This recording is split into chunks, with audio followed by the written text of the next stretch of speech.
It was Christmas on the island of Sodor. All the engines were working hard. Thomas and Toby were busy carrying people and parcels up and down the branch line. Everyone was happy. Only the coaches, Annie and Clarabelle, were complaining. They groaned. Said Thomas. By the side of the track was a little cottage with a familiar figure waving to them. Whistled Thomas. Thomas always felt better for seeing her. He said to himself. When work was over, Thomas went to see the other engines. All their coats had been polished. Said Gordon. Replied Thomas. Interrupted Edward. Percy joined in. Said the other engines. Said Thomas. Everyone was getting very excited, and the drivers felt sure that Sir Topham Hatt would agree, as indeed he did. The engines were all busy making plans when silence fell. Sir Topham Hatt had bad news. Thomas hated snow, but he said bravely,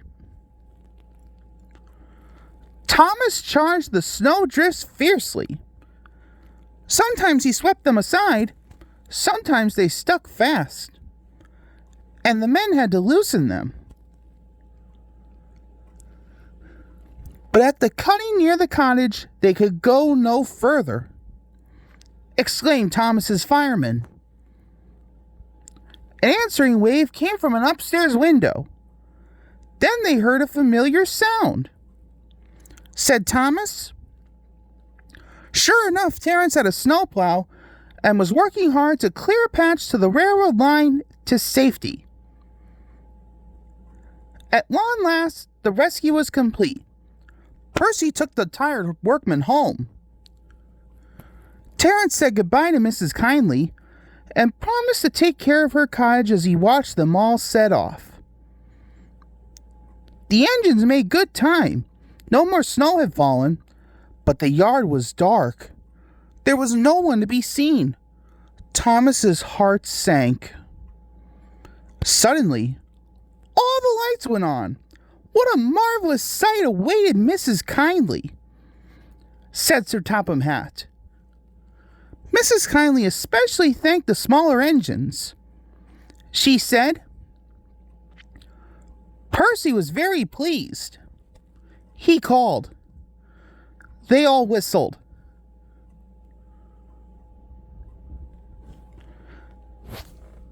Thomas the Tank Engine and his friends thought it was the best Christmas ever, and Mrs. Kindly could think of nowhere she would rather live than here, with them, on the island of Sodor.